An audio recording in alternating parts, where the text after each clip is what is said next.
creo que hay Buenas tardes, perdón. Sí, efectivamente. Estaba preocupado por lo que creía que era un problema técnico, que no lo es. Buenas tardes de nuevo. Soy Javier Portús. Soy el comisario de la exposición Obras Maestras Españolas de la colección Frick, que se abrió en el museo hace como mes y medio, y voy a dar inicio con esta charla a un ciclo de conferencias acerca de la exposición. Esta tarde lo que haremos será dar un repaso de manera bastante general a la exposición, a las obras que contienen, a los criterios que se han utilizado para mezclar obras procedentes de la colección Frick con cuadros que pertenecen a la colección del Prado, y a lo largo de las otras 5 conferencias de las que forman parte del ciclo se detallarán aspectos de los que voy a tratar, como digo, de manera muy general esta tarde. El ciclo está organizado dividido, digamos, como en 2 secciones. Por una parte, 3 conferencias que tratan monográficamente de la representación en la exposición de los diferentes artistas. Elena Zenalmor hablará de los cuadros del Greco que están ahora expuestos. Ángela Terido comentará las obras de Velázquez y de Murillo que se pueden ver, y Gudrun Maurer se dedicará a las pinturas de Goya, sobre todo a los últimos retratos de Goya.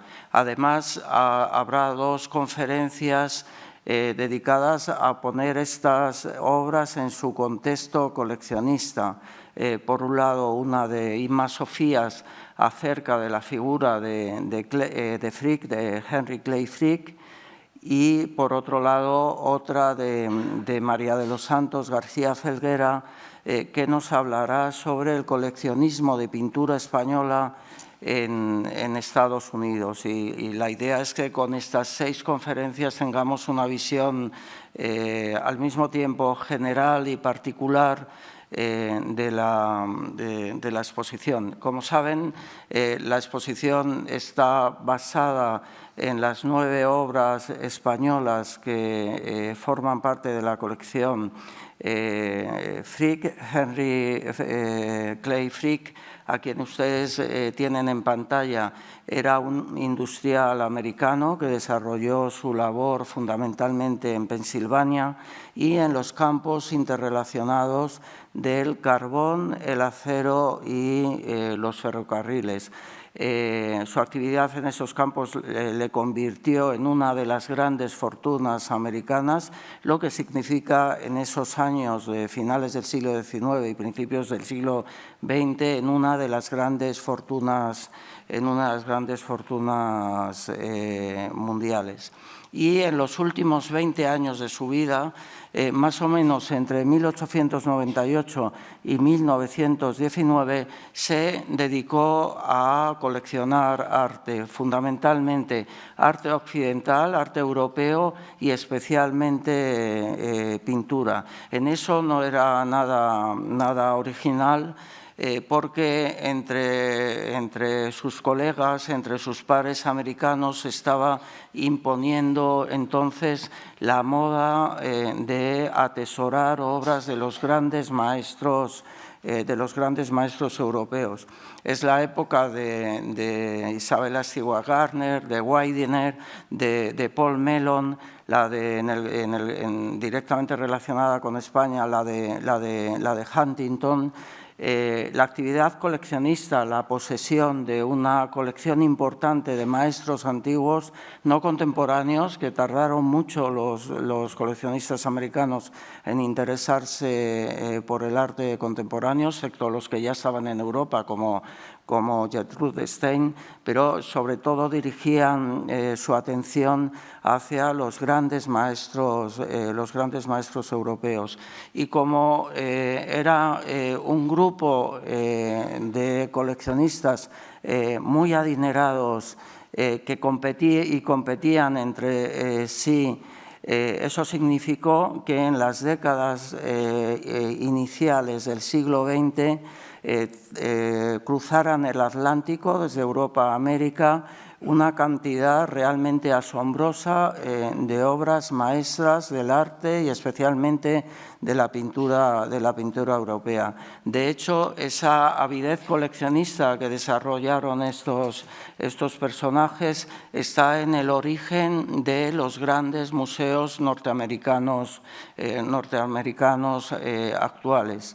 Y en general eran coleccionistas que, enfocados en la pintura europea antigua,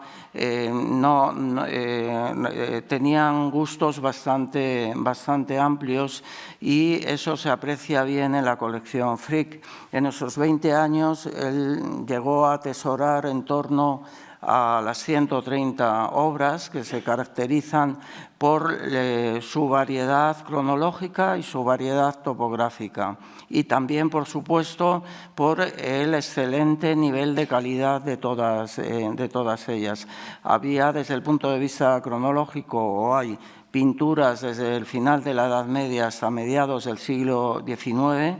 Desde el punto de vista topográfico estaban bien representadas prácticamente todas las escuelas nacionales europeas. Por supuesto, había una gran representación de la pintura renacentista italiana, pero también la colección Frick es muy fuerte en pintura holandesa del siglo XVII. No solo tiene algún Rembrandt prodigioso, sino que habiendo en el mundo solo 24 o 25 cuadros de Vermeer, en la colección Frick tienen 3. Pero también hay una colección muy buena de pintura francesa del XVIII y de principios del XIX, o de pintura inglesa de esa misma época. Frente a esa variedad cronológica y geográfica, existe una unidad en lo que se refiere a los temas que están mayormente representados en la colección. Abundan sobre todo los retratos de personas generalmente poderosas y elegantes, porque es el mundo o es el tipo de personajes en los que los Frick, al igual que sus colegas, les gustaban verse reflejados. Y abundan también los paisajes sobre todo de las escuelas más clasicistas y más idealizadoras, y hay una buena representación también, y no solo por parte de Vermeer, de pintura de carácter costumbrista. Todo esto tiene que ver con el uso que tenía la colección.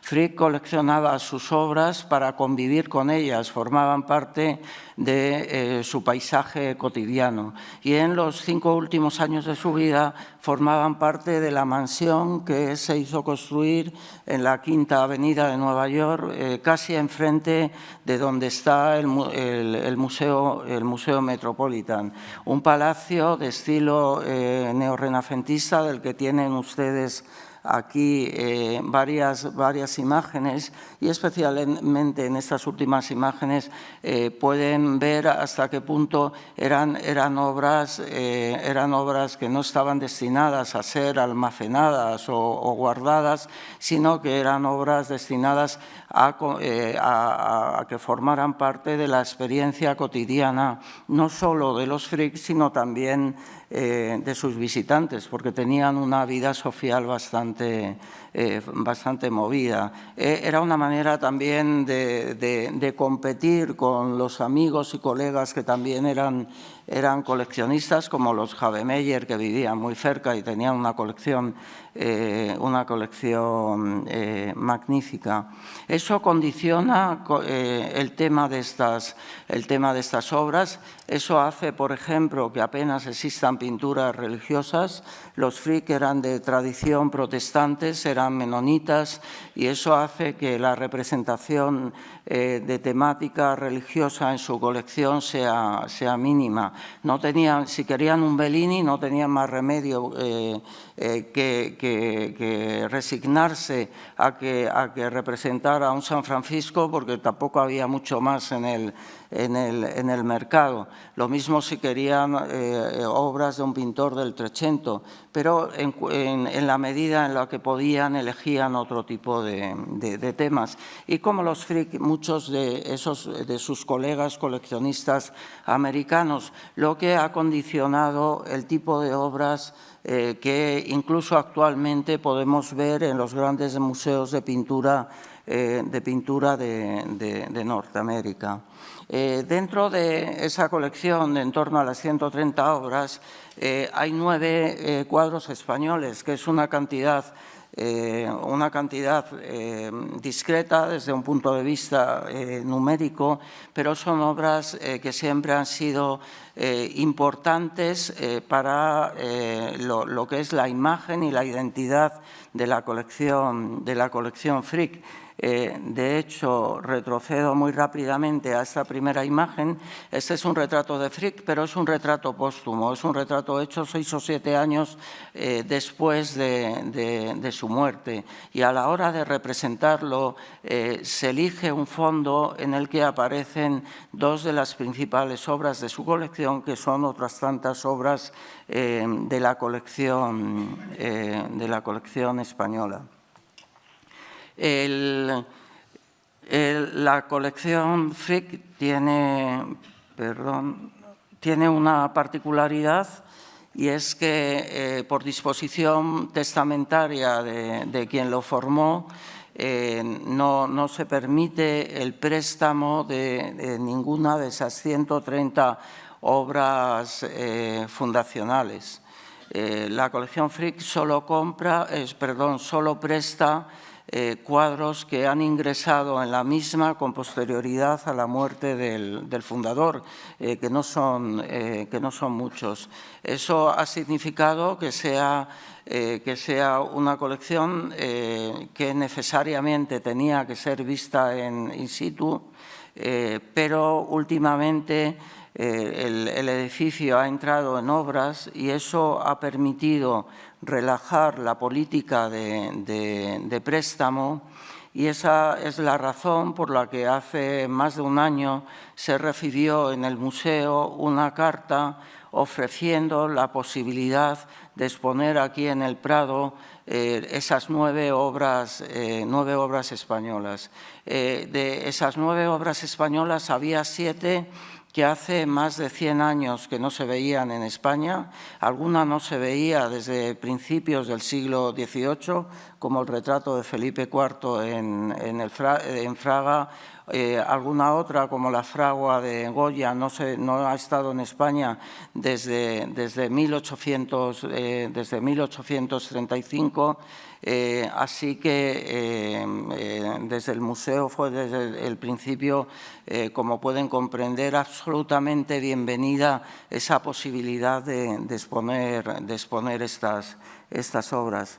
Estas obras que además se vinculan con 4 de los nombres en los que se basa el prestigio de la colección española del Museo del Prado, como son el Greco, del que la colección Frick tiene 3 cuadros, Velázquez o Murillo, del que posee uno de cada uno de ellos, o Goya, del que la colección Frick tiene 4 obras. Son en todos los casos obras de una calidad muy alta, de una calidad comparable a la de muchas de las obras del Museo del Prado, y prácticamente en todos los casos, menos en uno, todas estas obras tienen alguna relación directa con otras tantas obras del Prado. Por eso, cuando se recibió aquí la noticia de la posibilidad de exponer las obras españolas de la Frick, enseguida y de manera natural surgió la idea de no exponerlas aisladamente, sino, en cierto sentido, de naturalizarlas dentro de la colección del museo. Bueno, en esta pantalla ven las fechas de las últimas presencias de 7 de esos cuadros en España, desde principios del siglo XVIII, en el caso de Felipe IV. En el caso del retrato de Vincenzo Anastaggi, del Greco, no hay constancia incluso de que haya estado nunca en España, porque fue una obra realizada en Italia, pero, como digo, surgía de manera necesaria la idea de vincular estas obras con otras tantas pinturas con las que tenían una relación estrechísima y que pertenecen a la colección del Prado. Entre ellas, estas 5 que tienen en pantalla. Y con las 9 obras de Lafrique y con estas otras 5 obras compañeras del Museo del Prado, se armó esta exposición, que contiene 14 obras, que después de sopesar varias posibilidades se decidió exponer en la sala 16A, en el corazón de la pintura española del museo, al lado de la sala donde están las hilanderas. Era un espacio que además encajaba perfectamente en cuanto a tamaño y en cuanto a distribución también espacial, con estas 14 obras. Como ven, es un espacio que permitía dedicar una pared a cada uno de los artistas. Las paredes más largas están dedicadas al Greco y a Goya, de los que se exponen 5 obras respectivamente, y en las paredes laterales encajan perfectamente las parejas de Velázquez y de Murillo, como ven en estas pantallas. A la hora de buscar un color para la exposición, se partió de la experiencia ya adquirida en las salas del Museo del Prado, y se acudió sobre todo a las salas de Goya, a las salas de las pinturas negras, o a la sala donde está actualmente la Condesa de Chinchón, la sala 66, que se muestran extraordinariamente adecuadas en su colorido para no competir con el color de los cuadros, y especialmente en el caso de las obras de Goya que nos han llegado de Lafrique, que están resueltas con una gama muy corta de color, pero muy rica en matices. Se vio que era el color que podía resultar más adecuado para resaltar los muchos valores que tienen las obras de Lafrique. En todas estas tareas hemos contado con la ayuda inapreciable de Elena Bernardo, que ha sido la persona que ha coordinado la exposición. La idea de emparejar las obras de Lafrique con algunas obras nuestras no solo resultaba conveniente, sino que en cierto sentido resultaba imprescindible. Pensando en uno de los cuadros más importantes que nos ha llegado de la colección Frick, que es Felipe IV en Fraga. Esta es una obra muy singular dentro de la carrera de Velázquez, y lo es por varias razones. Es una de las pinturas del autor que conocemos mejor. Sabemos dónde la pintó Velázquez, cuándo, en qué circunstancias y en qué contexto histórico y político lo pintó, cuál fue el primer uso de este cuadro y cuáles fueron las primeras reacciones que provocó esta pintura. Prácticamente no hay ninguna otra obra de Velázquez, probablemente la única es el retrato de Inocencio X, de la que sepamos con precisión tantas cosas. Felipe IV fue pintado por Velázquez en la ciudad aragonesa de Fraga al final de la primavera de 1644, cuando la corte se había desplazado a la corona de Aragón en el curso de la guerra que había en Cataluña y en el contexto más concreto del sitio de Lérida. Lérida había sido tomada por los franceses, fue sitiada por las tropas españolas y en la época en la que se pensaba que se iba a resolver fácilmente y favorablemente a los intereses españoles, la corte, el rey con su corte se trasladó a las inmediaciones de Lérida y estacionó en Fraga. Allí sabemos por las cuentas que generó ese viaje, pero también por un cronista de la época, por José Pellicer y Tobar, que Velázquez retrató al rey. Pellicer nos dice que lo retrató en cuerpo significa sin armadura y en traje de campaña, es decir, en el traje con el que se presentaba ante sus tropas, y este es el retrato que hizo Velázquez a Felipe IV, que es singular por varias razones. En primer lugar, porque es el único retrato de Felipe IV que hace Velázquez y es uno de los pocos retratos reales que tenemos en los que el rey mira hacia su derecha y no hacia su izquierda. Los retratos de los reyes en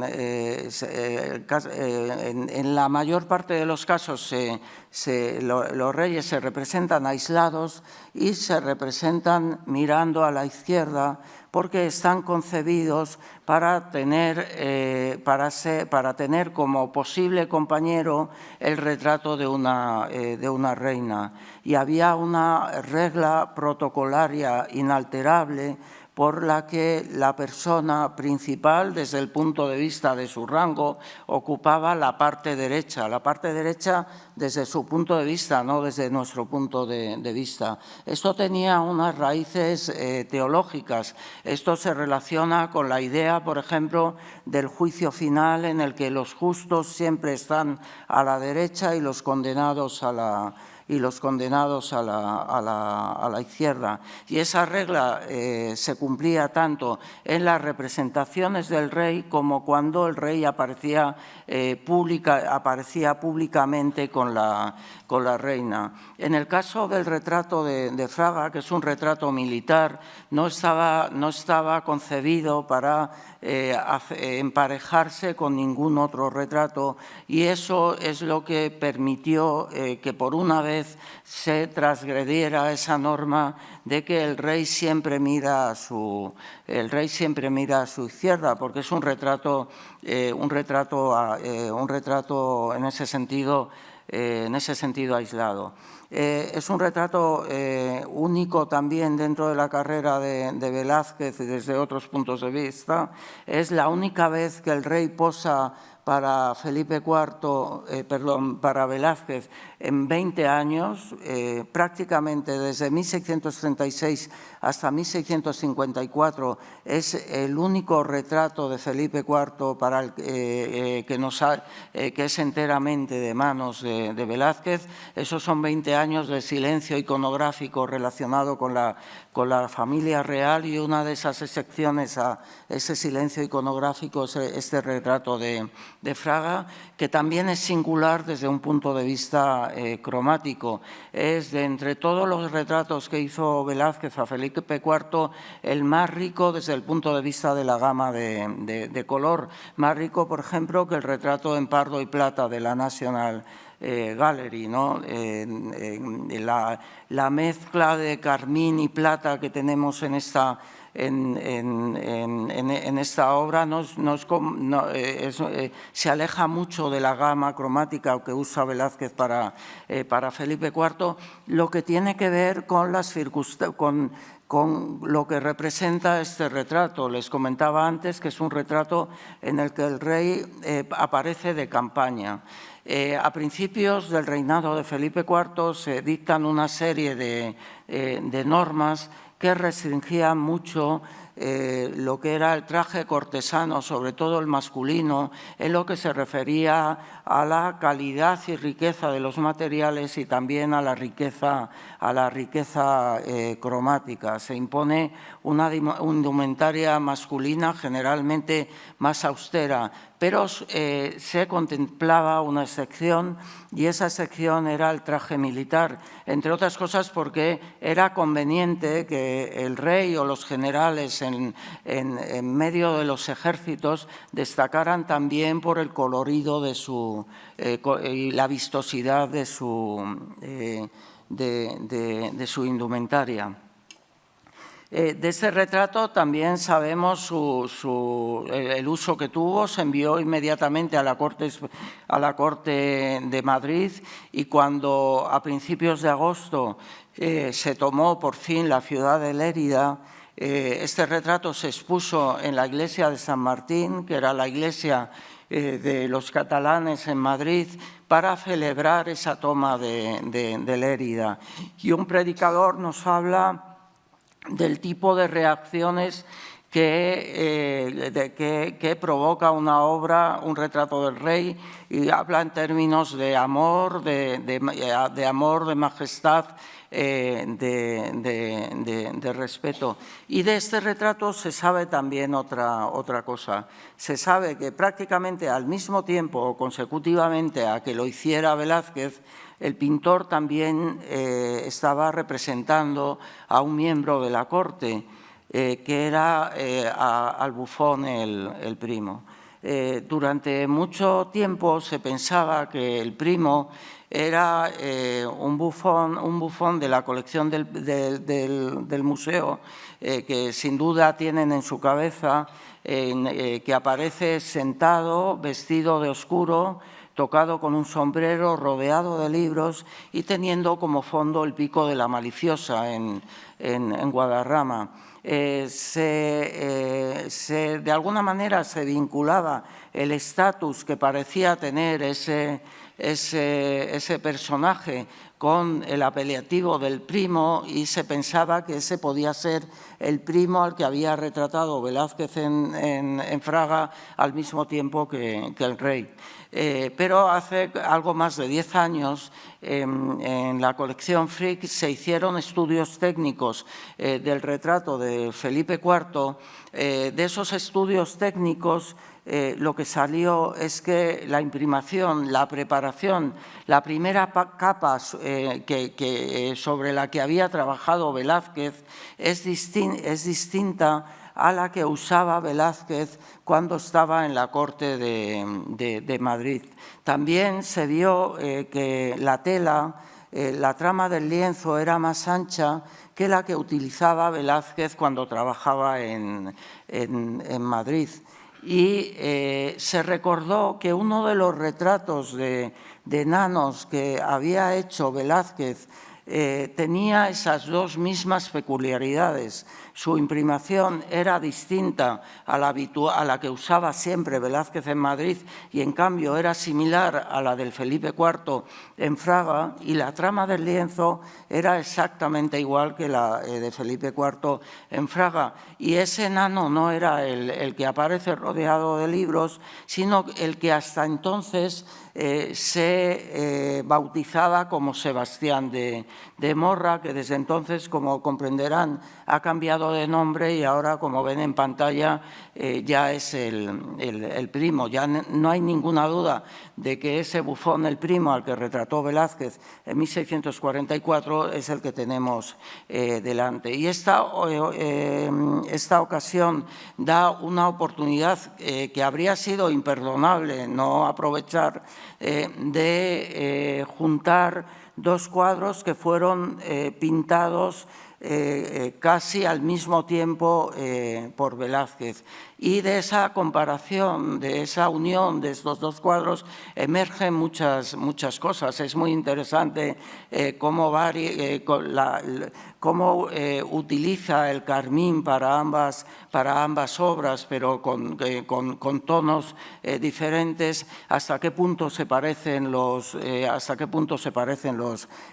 fondos. Es interesante cómo en la indumentaria de ambos hay una combinación de rojo y amarillo, que son los mismos colores de las barras de la bandera catalana y de la bandera de la corona de Aragón, pero sobre todo esta comparación nos permite ver la distancia social y cómo Velázquez plasmó esa distancia social que existe entre un monarca y un bufón. Y esa distancia social aquí se plasma tanto desde el punto de vista compositivo como desde el punto de vista del sistema emotivo que tienen ambos cuadros. Desde el punto de vista compositivo es evidente, nadie imaginaría a Felipe IV representado como está representado el primo, sentado en el suelo, apoyado en la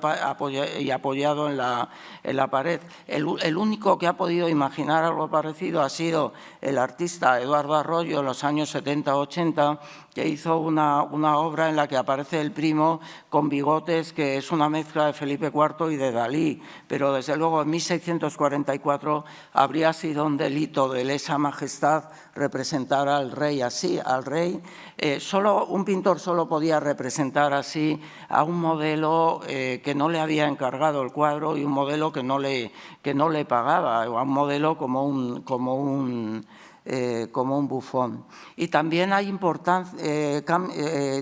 diferencias muy significativas desde el punto de vista, como decía antes, del sistema afectivo.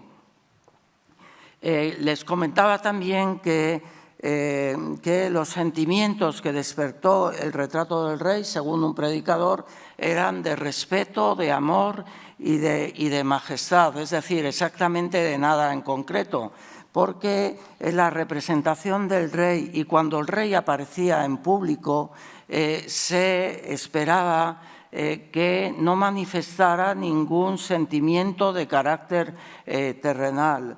Un escritor de esa misma época, en los años 30, decía que el rey es más que humano. El rey, todos sabemos, tenía una doble naturaleza. Una naturaleza personal que se destierra en la tradición española cuando se representa o cuando él aparece en público, y una naturaleza institucional que es una naturaleza impasible. De hecho, los visitantes extranjeros que han dejado escritos sus impresiones de la corte española coinciden en afirmar que el rey, cuando aparecía en público, era una especie de estatua animada, porque se esperaba de él que no expresara nada. Y es algo lo que aparece prácticamente en todos los retratos de Velázquez, y entre ellos estos donde el rey está mirando al infinito. Frente a esa mirada tan evasiva del rey, nos encontramos con el primo, que es exactamente todo lo contrario. El primo nos está mirando directamente, nos interpela. Es imposible hacernos los tontos y no enfrentarnos al primo, y no solo la mirada, sino que tiene los puños sobre sus muslos cerrados en una expresión casi crispadas. De manera que en estas dos obras, que son como dos piezas maestras absolutas de la historia del retrato europeo, podemos ver hasta qué punto un mismo pintor entiende cuál es el lenguaje que tiene que utilizar según quién sea el modelo que tiene delante. La exposición incluye 5 obras del Greco que tienen ustedes aquí en pantalla.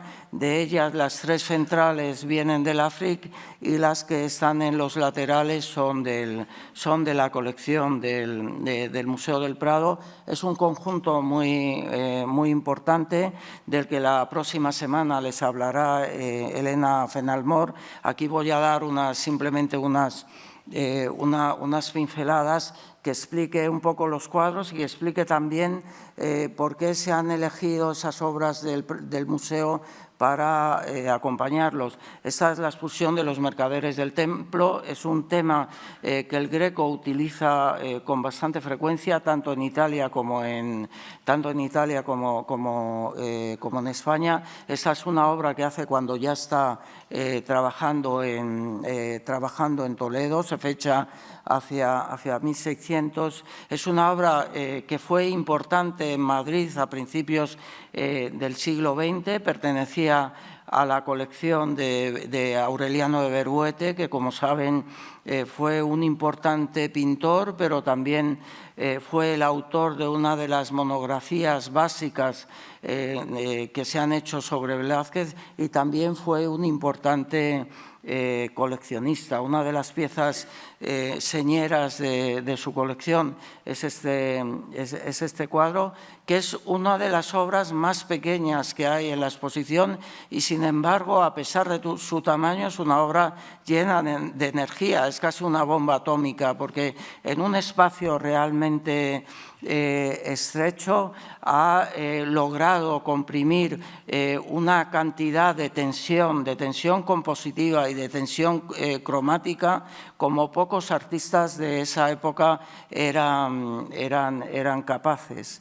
Hay tensión en todas partes, en la acumulación de personajes, en que gran parte de los personajes están concentrados en una de las zonas del cuadro, en la izquierda, en que gran parte de las actitudes violentas están también concentradas allí, pero hay tensión también cromática, porque para el Greco el color no solo sirve para describir, sino que el color tiene una función expresiva en sí misma, no es solo un medio auxiliar, sino que tiene un valor en sí mismo. Y eso es lo que ha convertido al Greco en uno de los pintores antiguos, sino el que más ha influido en todo el arte contemporáneo.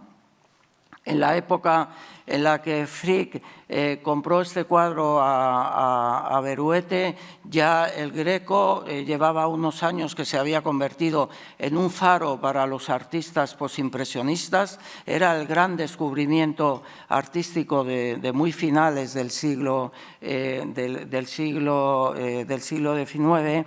Y de hecho esta fue una obra que encantó a un crítico alemán, Julius Meyergrefe. Meyergrefe fue probablemente el crítico más importante o de los más importantes alemanes de esos años, importante también en una dimensión europea. Fue, por ejemplo, el primero que escribió una monografía sobre Cézanne. En 1908 hizo un viaje a Madrid con la intención de estudiar a Velázquez, pero llega al Museo del Prado. En la Sala de las Meninas decide que Velázquez le decepciona absolutamente, pero a cambio se encuentra con el Greco y a partir de entonces se convierte en uno de los grandes admiradores del Greco y en uno de los grandes difusores de la imagen del Greco entre el mundo artístico alemán. En Madrid y alrededor de Madrid, en Toledo, Meyergrefe trata de conocer y estudiar el mayor número posible de grecos que puede. pero una de las obras, entre las muchas que ve del Greco, que más alaba es precisamente esta expulsión de los mercaderes del templo, del que dice literalmente que excede cualquier expectativa. Esto es 1908, al año siguiente Frick con su familia hace un viaje por España. Es el único viaje por España que hace una vez que había decidido que quería ser un gran coleccionista de pintura, y la única obra que adquiere en el país, aunque se le ofreció La tirana de Goya, por ejemplo, es este cuadro de la colección de Beruete. Y Beruete le cuenta a su amigo Cosío, que como saben es el autor de la primera gran monografía sobre el Greco, además de muchas otras cosas. En una carta comenta Beruete a Cosío que no había tenido más remedio que desprenderse de la expulsión de los moriscos, a pesar de que si alguien amaba la pintura, y esa colección de pintura era él, porque había venido un riquísimo americano, dice textualmente, y él no se podía permitir el lujo de tener colgada de un cuadro tal cantidad de dinero. Frick le compró este cuadro por $120.000, que en esa época era una auténtica fortuna. Y este ejemplo de un coleccionista con un amor indiscutible hacia la pintura. Él mismo, como saben, fue un estupendo pintor, pero de un coleccionista que no se puede resistir al dólar americano, nos sirve para entender cuál fue el proceso por el que en esos años cientos de obras de arte de una calidad, en muchos casos pareja a la de este Greco, acabaron cruzando el Atlántico y recalando en museos americanos. Y de ello fue objeto sobre todo el Greco, que, como les decía antes, era el gran descubrimiento de principios del siglo XX por parte de críticos, artistas y coleccionistas. Todos los grandes coleccionistas querían tener Grecos, para eso vinieron aquí, empezando por los Havemeyer, y de hecho ahora mismo la colección de Grecos que hay en Estados Unidos es bastante más importante que la colección de Grecos que hay en Europa, exceptuando lo que hay en España. Para esta exposición se ha convocado, digamos, a la sala de la exposición una obra del Greco del Prado, que es La Anunciación, que es una obra de la etapa italiana del Greco, y es una manera de demostrar hasta qué punto, tanto en Italia como en España, el pintor conservó ciertos recursos como esas aperturas, esas fugas espaciales en el exterior, fugas con un carácter marcadamente arquitectónico, que proceden de libros de perspectiva y también de lo que era la escenografía teatral italiana, y que le sirven al pintor para relajar el espacio. Pero el público aquí en Madrid tenemos la ocasión no solo de comparar la expulsión de los mercaderes de la colección Frick con La Anunciación del Prado, sino también con esa obra que está, como saben, a 20 minutos caminando de aquí, que es otra versión de la expulsión de los mercaderes, que comparte los personajes, aunque cambian las escalas y la situación relativa de algunos de ellos, y se diferencian fundamentalmente la manera como está resuelto el fondo. Una obra excepcional del Greco dentro de todo su catálogo es este retrato de Vincenzo Anastaggi, que la colección Frick. El retratado era el gobernador, digamos, o el capitán del castillo de San Angelo en Roma, y lo pudo retratar en el Greco un año antes de venirse a España. Es una obra excepcional porque es el único retrato que conservamos del Greco en el que el modelo está de tamaño natural, de pie y aislado. Hay otros retratos de tamaño natural, como Paravicino o el cardenal Niño Guevara, pero están sentados. Y es una obra eminentemente grequiana, porque había pocos artistas en Europa, o ninguno tan amigo de crearse complicaciones a la hora de resolver un retrato como el Greco. La primera complicación es que en lugar de crear una línea de horizonte paralela al marco, como habría sido normal, la inclina ligeramente, coloca al personaje en un plano extraordinariamente próximo a nuestro propio espacio, de manera que parece que se va a venir hacia nosotros, lo que crea una perspectiva monumental a la que contribuye también estos rehuescos tan anchos y con un verde tan ácido, con un contraste cromático muy acusado entre el frío acerado de la armadura, pero sigue complicándose la vida y al fondo abre una ventana, pero coloca la contraventana en un ángulo recto, y entre esa contraventana y el personaje lo que coloca es una cortina cuyo color ha virado, pero que tiene una presencia en principio extraña dentro de la composición. Incluso desde un punto de vista cromático, esa sucesión de planos de color tan nítidos resulta valiente. La postura de Anastaggi en jarras refleja lo que en esa época se llamaría, con cierta sorna, postura de peonza y un poco vinculada con el estamento militar, porque alude a la jactancia y a esa manera de estar un poco echada para adelante, vinculada a ese estamento. Con todo eso crea un retrato en absoluto estable, bastante voluntariamente inestable, que tiene incluso mucho que ver con la fisonomía y con la expresión del retratado. En ese sentido es un Greco en estado puro.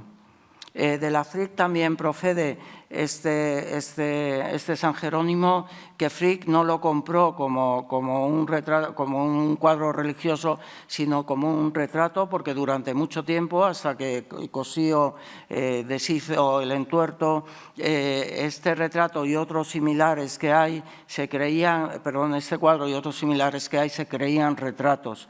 Entre otras cosas porque una versión que hay en Londres tiene una inscripción que lo identificaba con un tal Cornaro.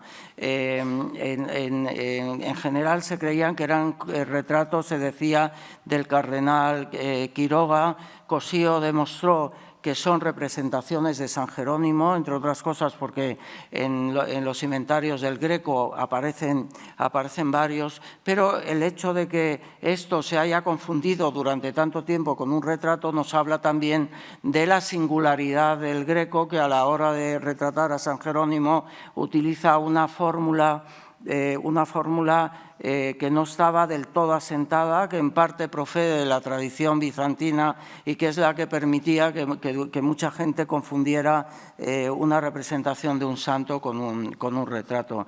Este cuadro forma parte de la historia de la pérdida patrimonial española, porque estaba en la Catedral de Valladolid junto con un retrato hecho por el Greco que está ahora en Canadá. En 1904 la Catedral de Valladolid necesitaba un órgano nuevo y deciden vender los dos cuadros a un anticuario. Lo significativo de toda esa historia no es tanto que una catedral o un convento en esa época se desprendiera de obras antiguas, cuanto que ese acto de desprenderse originó una polémica importante en Valladolid que luego trascendió y, digamos, es uno de los puntos de partida de la concienciación de una parte de la sociedad civil hacia la pérdida patrimonial.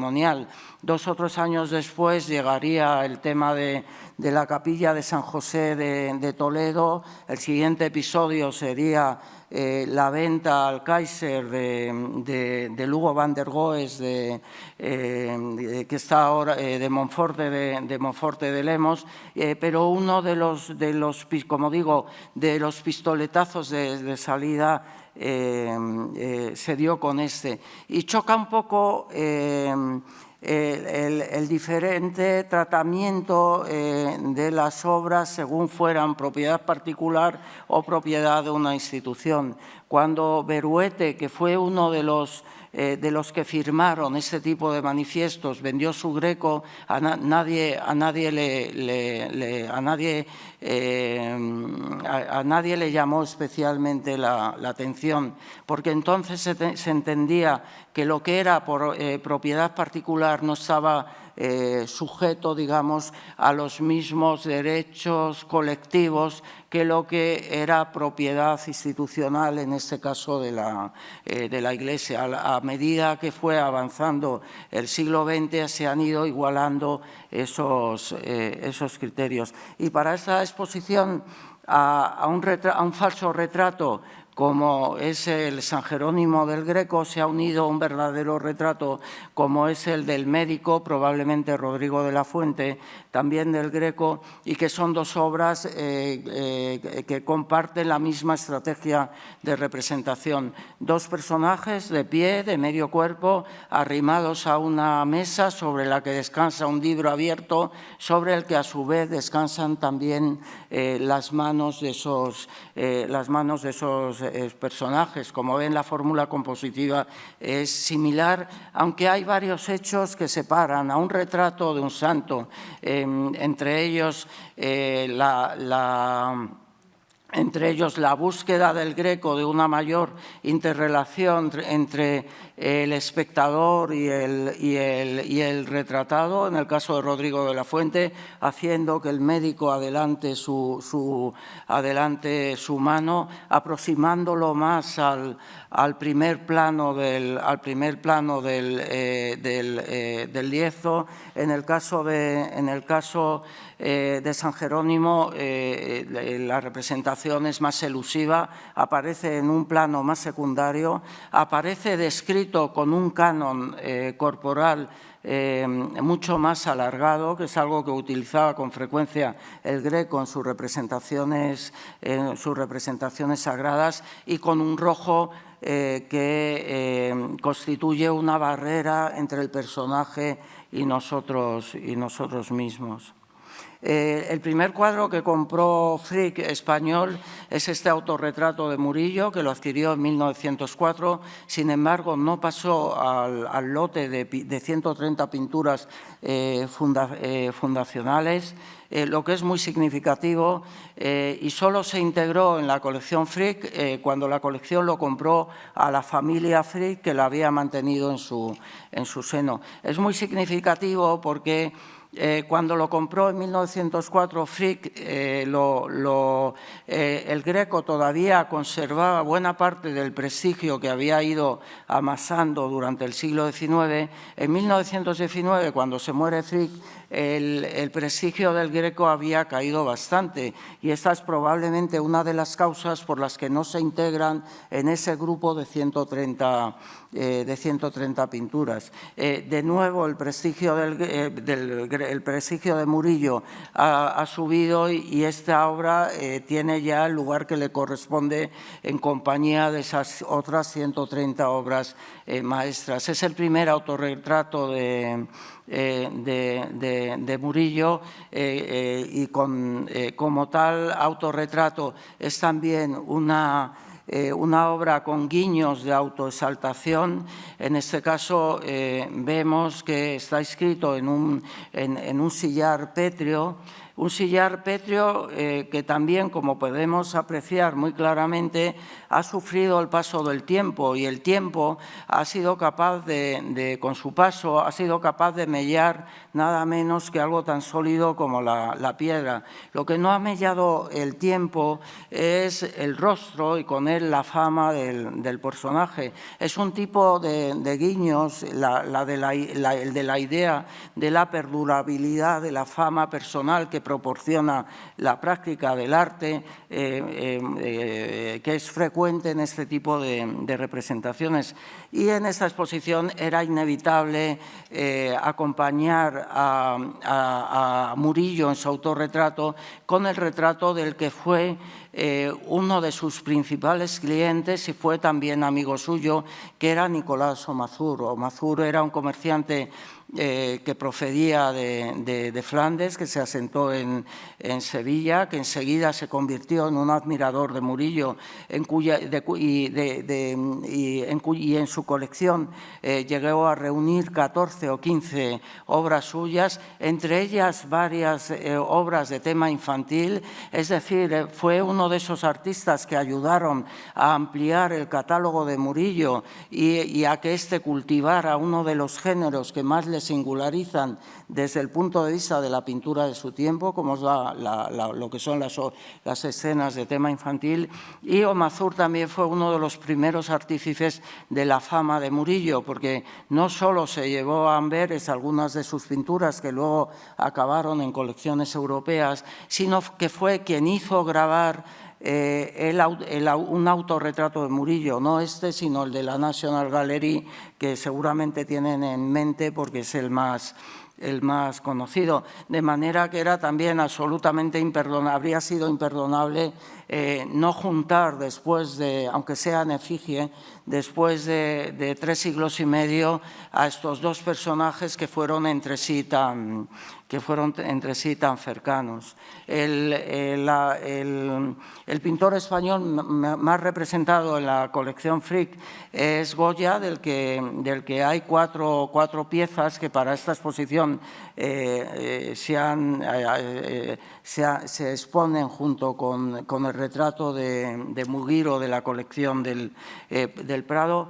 Es un interés muy tardío el que tiene Frick por Goya. Les comentaba antes que en su viaje a España de 1909 rehusó comprar la Tirana, que está ahora en la Academia de San Fernando. Poco después se le ofrece la Marquesa de Santa Cruz, que está aquí en el Prado, pero tampoco le interesa adquirirlo. Y en 1914, y formando parte de un lote de varias obras, entran 3 obras. Entran La Fragua, entra el retrato femenino y el supuesto retrato del conde de Teba.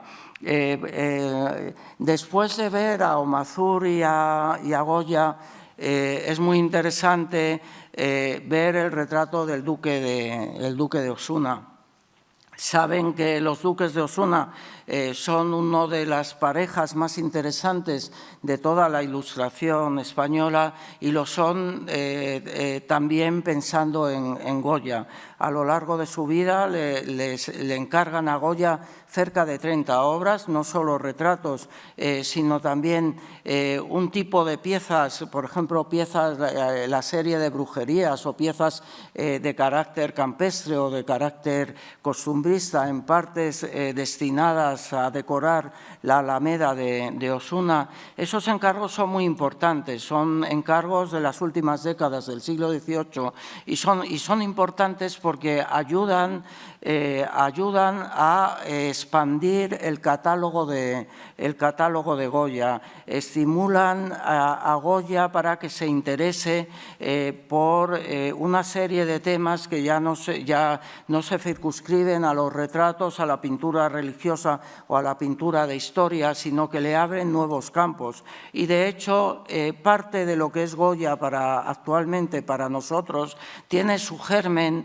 en su iniciación en ese tipo de temas, una iniciación que en buena parte le fue también estimulada por otros clientes, pero entre los que los Osuna juegan un papel fundamental. Y al igual que entre Murillo y Omazur se puede constatar una relación de cercanía y una relación de amistad entre el pintor y su cliente, algo parecido se puede decir seguramente en términos diferentes, porque estamos en este caso ante una de las familias más importantes de la nobleza española y un pintor, pero algo parecido en otros términos se puede decir entre los Osuna y Goya. Y Goya transmite esa simpatía y de una manera muy clara cuando retrata a los Osuna. Cuando los retrata de manera individual, probablemente la imagen que tienen en pantalla es el retrato más simpático, o uno de los más simpáticos y que transmiten más simpatía y más simpatía entre el pintor y el modelo de entre los que hizo Goya. Por lo pronto es un retrato relajado, ¿no? Osuna apoya tranquilamente su cuerpo en el bastón. Goya lo gira un poco para no enfrentarlo directamente al espectador y construye unos rasgos en los que además a través de los brillos de la cara subraya lo que ese rostro tenía de bonomía. Pero en ese sentido es una obra inevitablemente emparejable con otras de las obras maestras del museo que por razones obvias de proporción no solo física sino también artística, no se ha llevado a la exposición, que es La familia de los duques de Osuna, que como saben creo que acabo dentro de poco. La familia de los duques de Osuna, que como saben es seguramente el primer retrato familiar en la historia de la pintura española en la que las relaciones entre los miembros de la familia se basan en sentimientos de afecto y no tanto en sentimientos de jerarquía. Y el transmisor de ese afecto es el tacto. Es uno de los retratos familiares, no el único, pero es uno de los retratos familiares y de los primeros que ha producido la pintura española en los que hay un contacto físico mayor. Gran parte de los personajes están tocando entre sí y eso nos habla en la misma dirección que el retrato del duque de Osuna y una dirección de empatía y de simpatía. Poco simpático y poco empático es el personaje que tenemos al lado, que se supone que es el conde de Teba, que era hijo de la condesa de Montijo, que fue un personaje muy importante dentro de la Ilustración española. Fue una de las mujeres que jugaron un papel más destacado dentro del movimiento intelectual español a finales del siglo XIX. Uno de sus hijos es este conde del siglo XVIII, es este conde de Teba, que tuvo una vida, como era común en las vidas de esa época, absolutamente movida y también irregular. Y mientras que el retrato de Osuna es tranquilizador, más bien resulta inquietante. Lo que es fácil relacionar, 200 años después, evidentemente, pero es interesante hacer el ejercicio de relacionar no solo la expresión, sino también de los rasgos físicos del conde de Teba con lo que se sabe de su biografía. Y el conde de Teba también es emparejable con una obra del museo que no se ha llevado a la exposición por las mismas razones que la familia de los condes de los duques de Osuna, y es la marquesa de Villafranca, que era también hija de la condesa de Montijo y por lo tanto hermano del conde de Teba. Como ven, en una colección como la del Prado, cuando llegan obras del interés y de la importancia de las que han llegado de la FRIC, de manera absolutamente natural surgen relaciones y surgen asociaciones, y también lo surgen con esta obra. Esta obra es La Fragua, es una obra que se fecha justamente antes de la pintura de las pinturas negras, en la misma época en la que Goya está pintando la última comunión de de San José de Calasanz, es una anomalía dentro de la colección de Frick, porque Frick tenía obras costumbristas, pero eran obras de escenas inocuas y que no asociara con sentimientos negativos. Frick era un magnate del acero y uno podía pensar que nada más normal que una de sus obras maestras representara una fragua, pero era un magnate del acero que durante toda su vida tuvo serísimas complicaciones con sus trabajadores. Y uno no sabe hasta qué punto una imagen como esta no sería de recordatorio perpetuo de sus grandes quebraderos de cabeza con esta misma gente, con los herreros en su versión siglo XIX, siglo XX. De hecho, ni siquiera él compró directamente esta obra, sino que le llegó en un lote y se ha convertido en una de las piezas más importantes de la colección Frick. De hecho, cuando Giacometti, al final de su vida, se decide a viajar por primera y última vez a Nueva York, Giacometti tenía pánico a volar y solo cruzó el Atlántico porque en el MoMA hicieron una exposición en Nueva York, visita la Frick, le acompaña uno de sus coleccionistas y amigos, que es James Lord, que también fue su gran biógrafo, y James Lord nos dice que mientras que él esperaba que en la Frick se cayera casi de rodillas delante del autorretrato de Rembrandt, del que Lord dice que es una de las cimas del género humano, lo que a Giacometti en realidad le gustó es la fragua de Goya. Como saben, Giacometti es un artista que desde el principio de su carrera estuvo absolutamente interesado por lo que es la expresión corporal y seguramente veía, y si apreció tanto la fragua de Goya, es porque supo apreciar hasta qué punto